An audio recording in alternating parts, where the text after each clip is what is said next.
The last message. The rain was falling hard on the small town of Brookville. The streets were empty, and the sound of thunder echoed through the sky. Detective Laura King sat in her car, watching the old bookstore through the windshield. The lights inside were still on, even though it was midnight. She took a deep breath and opened her notebook. The message she had received an hour ago still confused her. Come to the bookstore. It's about Emma. There was no name, no number, just that one message. Laura knew Emma, a young journalist who disappeared 3 days ago while investigating a secret story about the town's mayor. Inside the bookstore, the air smelled of dust and old paper. The light flickered weakly. "Hello?" Laura called out. No answer. Books were scattered on the floor, and a coffee cup was broken near the counter. Then she heard it, a soft sound from behind the shelves. She pulled out her flashlight and moved slowly. Behind the last row of books, she saw a young man sitting on the floor, shaking. "It's okay," Laura said. "I'm Detective King. What's your name?" "Daniel," he whispered. "I work here. I didn't do anything." Laura helped him stand. "Tell me what happened." Daniel looked terrified. "I was cleaning the shop when Emma came. She said she found something dangerous. Then the lights went out. I heard a crash, and when I came back, she was gone." Laura's heart raced. "Gone? You mean she ran away?" "No," he said. "She disappeared. Her phone was still here." He pointed to a small table. Emma's phone was there. The screen cracked. There was one open message on it. "They know. Get out now." Laura took a deep breath. "Daniel, did she say who they are?" He shook his head. "No, but she was scared, really scared. She said someone was watching her." Laura looked around. "Security cameras?" Daniel nodded toward the back office. "Yes, but the system crashed after the blackout." Laura went to the office. The computer was still on. She checked the footage. The last video ended exactly at 11:46 p.m., just when the power went out. But for 1 second before the blackout, she saw something. A shadow, tall and fast, moving behind Emma. She turned back to Daniel. "Do you know anyone who wanted to hurt her?" Daniel hesitated. "She was writing about the mayor. She said he was hiding something about the new factory." Laura frowned. The new factory had been the mayor's biggest project, and the most secretive. "Daniel, stay here," she said. "Lock the door." She took Emma's phone and ran to her car. In the car, she connected the phone to her laptop. There were several deleted messages. She managed to recover one. "Meeting at the warehouse. Midnight. Don't tell anyone." Laura looked at her watch.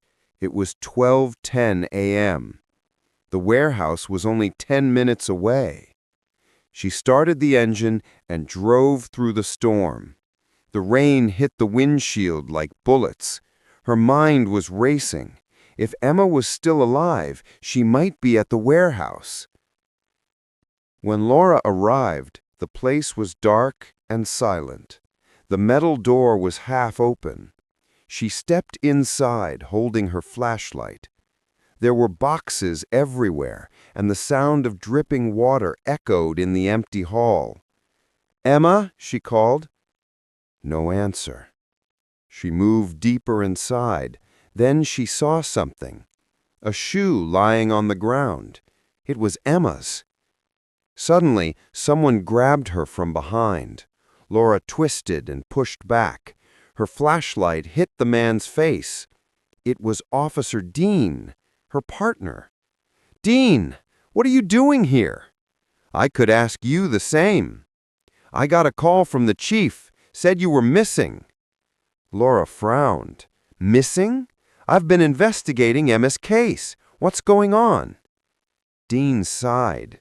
"Laura, you should stop this. The mayor doesn't want any more questions." She froze. "What do you mean? Are you working for him?" Dean didn't answer. He looked away. Then Laura heard a faint sound, a phone vibrating. It came from behind the boxes. She ran to it. It was Emma's second phone, still recording. The video showed Emma sitting in the same warehouse 3 hours earlier. She was whispering, "If you're watching this, it means they found me. The mayor's company is lying. The factory is not safe. They're hiding something toxic under the town. Please." The video ended suddenly. Laura turned to Dean. "You knew about this." He looked down. "It's bigger than you think, Laura.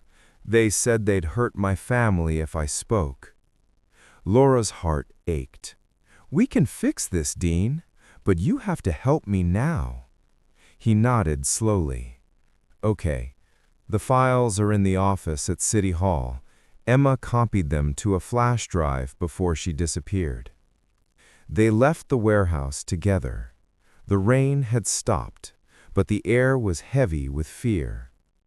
At City Hall, they broke into the mayor's office. Laura found a drawer locked. Inside it, there was a flash drive, labeled Project River. She plugged it into the computer. Reports, photos, secret payments, all proof of the factory's pollution. Suddenly, the door opened. The mayor stood there, holding a gun. "I told you to stop," he said coldly. Dean stepped forward. "It's over, sir." A tense silence filled the room. Then, with shaking hands, Dean reached for his badge and threw it on the floor. No more lies.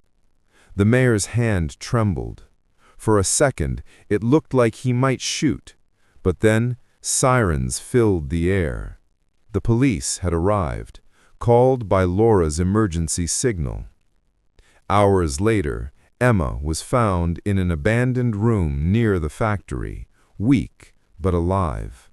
She cried when she saw Laura. "You came." Laura smiled softly.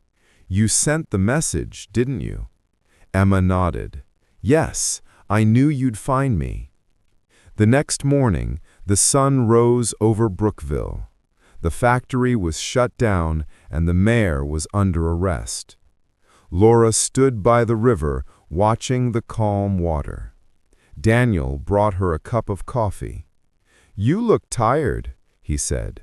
She smiled faintly. "Just another night in Brookville." Daniel looked at her. "Do you think it's really over?"